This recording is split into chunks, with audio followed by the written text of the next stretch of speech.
Okay guys, for all my sound nerds and electronic nerds that like stuff, I had to get the new stuff out of my Jeep for just a little while because I had to use my old Jeep. So I can take my time now and properly go through and show you what I got. I made a 2-minute short last night. That's the new stuff right here. I want to start with the old stuff first. First off, if anybody is nostalgia for tape decks, I got two, as a matter of fact, from this old camp meeting, campground type scenario that is gonna go bye-bye. You can see them for yourself. One's a dual deck, a Scott, and the other is a, I'm trying to catch my breath, and I'll show you why in a minute. Single cassette deal. I told you about the Ross Typhoons.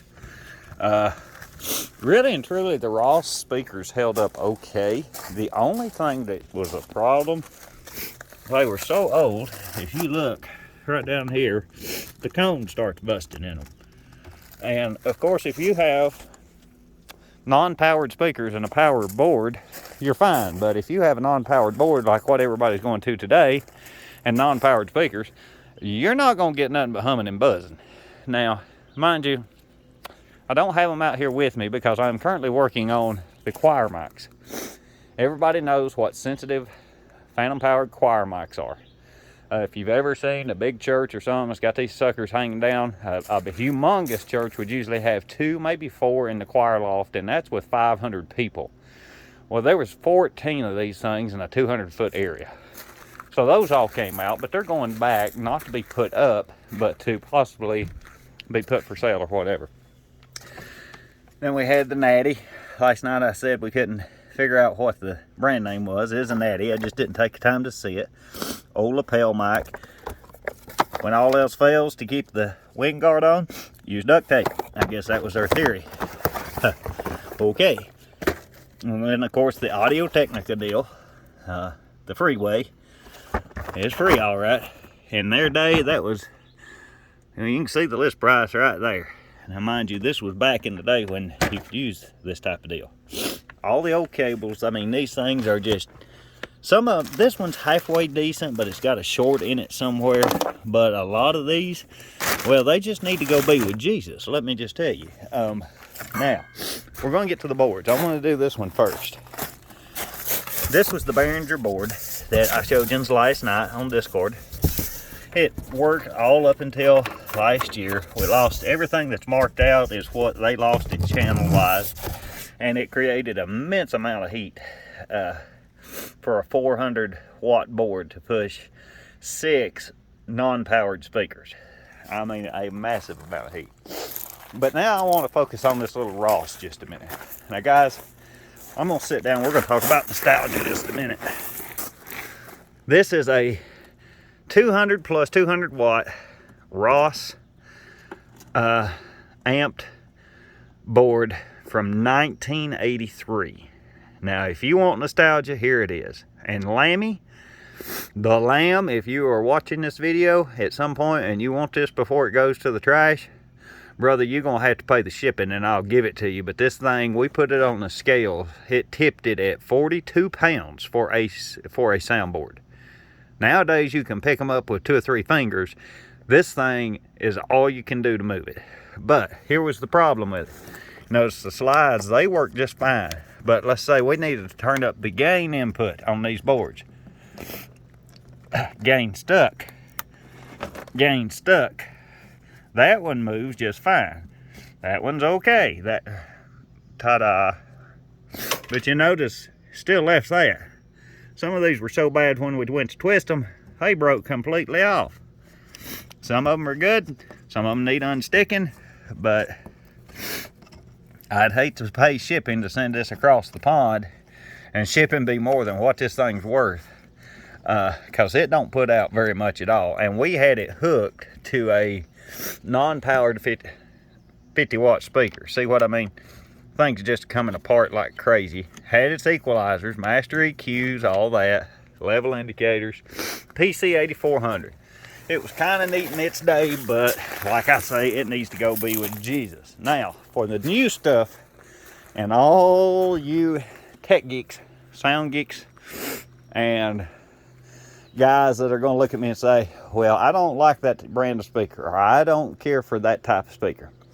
You have to understand, through the pandemic, we were not, places started selling out everything. Well, we found out after I built 3 churches ago a sound system that unless you were going to order it and they shipped it off a shelf that sit back in a warehouse somewhere in Woo-ha-hee-ha, Texas, or Akalaka, Alaska, you wasn't going to get it. And mind you, we were on a tight time constraint for this, and I had a budget of $2,500. That's it, $2,500. The only thing they asked is I could have free reign on it, except they wanted a great Shure lapel microphone. Now, when you're going to look at this box, you're going to say, but Joe, that says guitar wireless mic. Well, like I said, any of my sound brothers, my wiring brothers would know, but for those of you that don't, I'm just going to open it up. Shure makes one of the coolest systems on the face of this earth. This little transmitter right here is a plug and play. If you know what a plug and play is, all Shure stuff can fit right down in there. Meaning, even though that's made for a guitar, this little extra box right here that holds, as we call them, lapel mics, or lavalier mic, some people call them. If I can get the stupid thing open, I'm sorry for the shaking. Here we go, got it open. Voila, that will plug straight into, right there, that in right there will plug straight into the transmitter. No issues whatsoever. You'll have to forgive me for the sniffing. The pollen up here is crazy right now. So, I got them the Shure microphone they wanted. Now, mind you, we looked at that other wireless mic back in the day. That little Audio Technica for $300 and something. Now, they say this retailed, if I can get it to focus, for $300. It was their price. Because I work with this company so much, it's a local dealer. Musicians Workshop, shout out. I got this for right under $249. They give me almost a $50 discount, and I was tickled for it. Now I'm going to move this stuff for just a minute, and we're going to go to the heart of the operation. The MG16XU Yamaha soundboard, 16 channel soundboard. Check this out. iPad connectivity. They asked one thing, that they could connect an iPad to it. Why they wanted to, I have no clue. But when I walked in, and shout out to Guitar Center, because this is where I got the bulk of the rest of the stuff, because Musicians Workshop was completely sold out of sound equipment besides Bose. And they didn't have the money for Bose.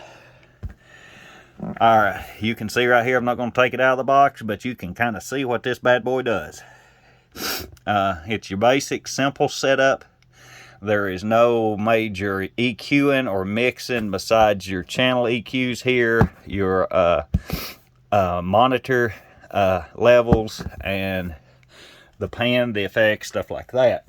So that's what they wanted, but they wanted to be able to connect it. So I got them the iPad connectivity. They're tickled.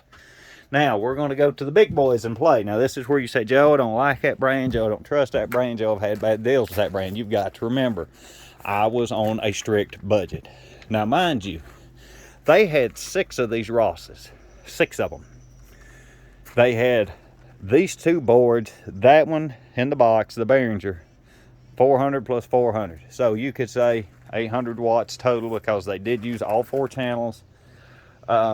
They were pushing 6 speakers. They had them what we call daisy chain. Basically, it was a mono setup. It was not in stereo. There was no left, right. There was no panning. There was no none of that. They were just hooked. One cord went to one speaker, then to the other speaker, then on out, and they had 6 of them. On top of 14 choir mics, they could never figure out why the system would ring. Well, there's not going to be no ringing. So we're going to start with the big boy, the Mac Daddies, the ZLX 12BTs. Guys, these things, one single speaker is pushing 2,000 watt. These are preamped speakers. For those that you don't know what preamp means, that means that soundboard, even though it'll make phantom power, does not have to push power to this speaker. Those boards would push power to those speakers. Those two boards would push power to those speakers and power them. These have the amps built in them. So I could take this thing and set it on the top of that mountain, and as long as I had a long enough cord, single cord, not connected together, because every sound man knows that's done this, Sound Tech 101, that if you plug cords together, you're going to drop 10%. You don't want to do that. So for every 25-foot little sound cord you got and you're plugging them together thinking that's the greatest thing since sliced bread, you're dropping the signal. But if you've got a continuous cord, which thankfully we do, because you look at some of these cords, they're mammoth, from where the sound booth's set. So it'll be a continuous chain. This is 2,000 watts and the board is sitting on 2,000 watts. So that's 4,000 watts right there. That's going to be the house speakers. Okay, now let's move on. We'll get to the little altos in a minute. We're going to look at these little customs. Most people look at these little customs and say, Joe, custom, really? I mean, come on, that's a cheap speaker. Guys, you got to remember, I was on a budget. I paid right at $125 a piece for these little monitors. I use them myself in our church, and I'm the sound guy and the worship leader. We use them Sunday after Sunday, never have any issue out of them. But these right here are going to be used 5 days a year. You catch that? 5 days a year. They're a 50-watt speaker. You can see the preamp built in back here to the side. So there's nothing tucking up under, worried about breaking cords. It's all right here. It will be in stereo, which is a beautiful thing. There will be 4 channels, 2 for the house, 2 for the monitors, left, right, all that controls. And we've got 2 of these, and we can turn them up and not have to worry. Now, you're asking then, what is the altos for? The professional 300-watt altos, these right here. All right. Pre-COVID, this place ran 6 speakers because it was so big. They were non-amp speakers pushing everything from the board. All the board could do to push it. Generated a lot of heat, like I said. Post-COVID, some people still that come to this like to sit in their car. Some people like to bring their lounge chairs and sit outside the tabernacle. So we have 2 areas where these are going to sit. Now, these are 8-inch. They're a 2-way loudspeaker. Notice I said loudspeaker. They've got 300-watt peak capacity. They'll continuously run 150 watt, or if turned up high enough, 200 watt. And they do have a high temperature voice coil. Now, what does a high temperature voice coil mean? I'm not going to spoil this for you guys. You're thinking, oh, you don't know. Well, actually, yes, I do know. Because like I said, I've built enough of these.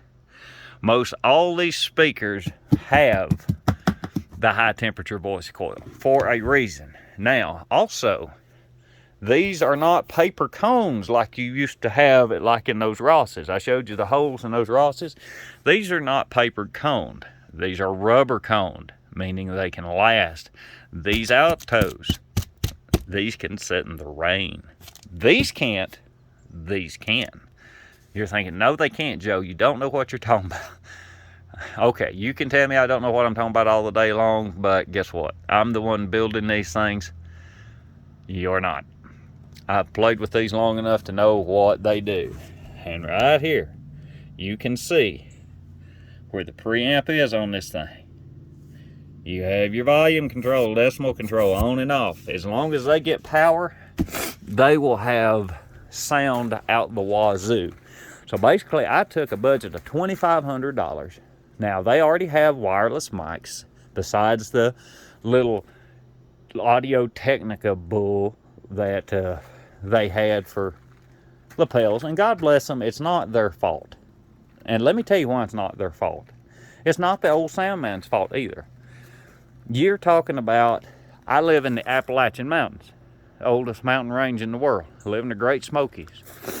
You're talking about people that didn't know a lot about sound equipment. And when one man learned, he went with what, number one, at the time, they could afford.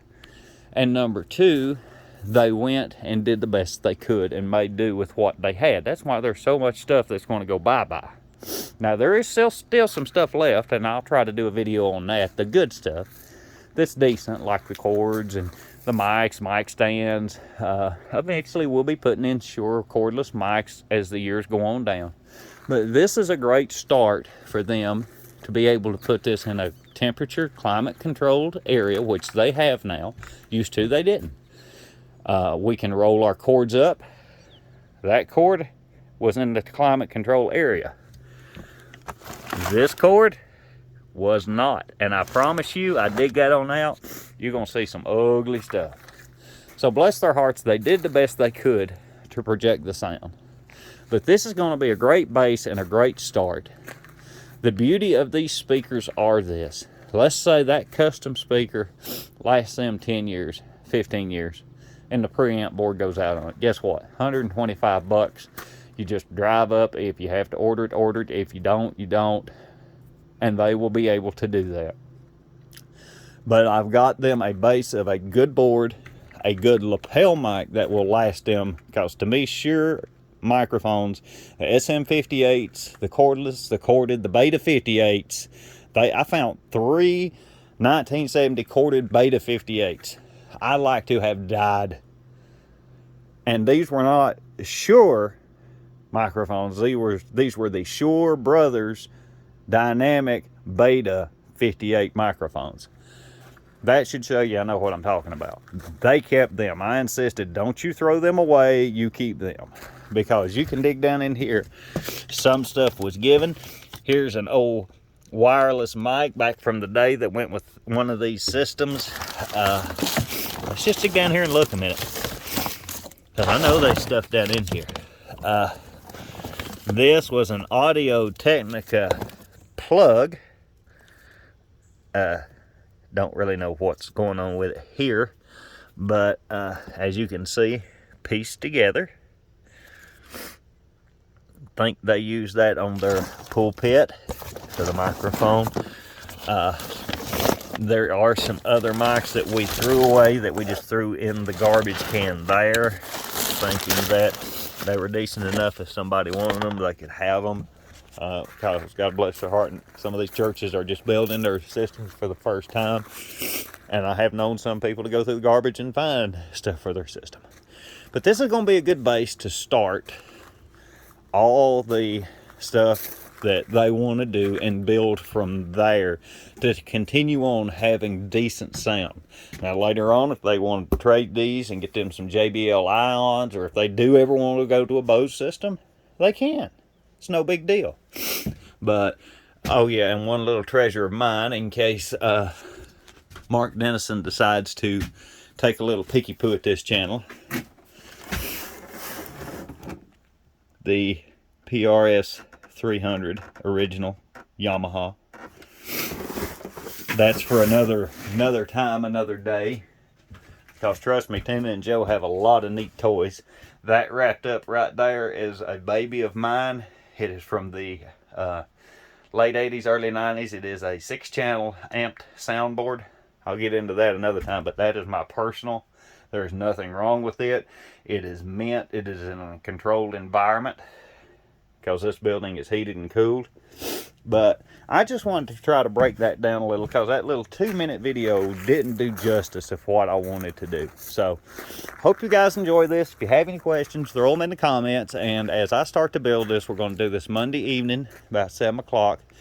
I'll show you pictures and video of the area that I'm building this in. And my buddy David's going to be there. He's the actual sound man. And because like I say, I just build them.